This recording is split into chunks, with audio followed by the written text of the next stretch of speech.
जिस वक्त आप ये देख सकते हैं ये इमरान खान साहब की गाड़ी हुई है और ये शील्ड्स उनकी जिनके हसार में वो जाते होते हैं और ये आप बिल्कुल अपनी निगाहों के सामने देख सकते हैं।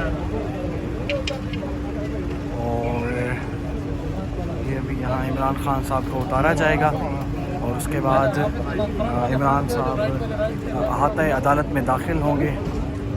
ये आप देख सकते हैं ये सामने शील्ड्स लगी हुई हैं और ये यहाँ सिक्योरिटी की भी एक बड़ी तादाद मौजूद है।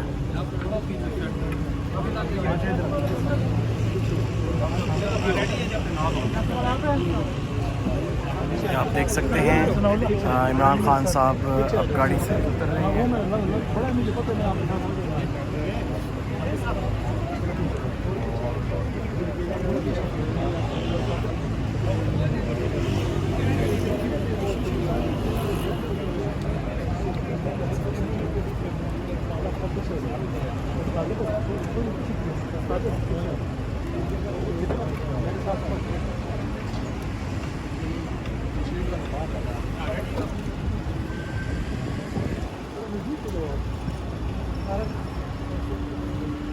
जब रेडी हैं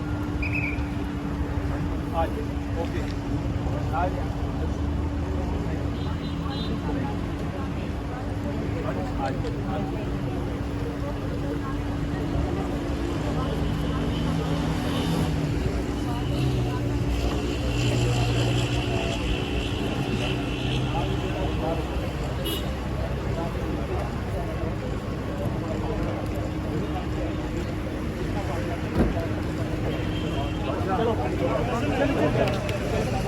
ये देखिए इमरान साहब इस वक्त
जल्दी जाओ ना, आगे नहीं यार, आप ही प्यार करो।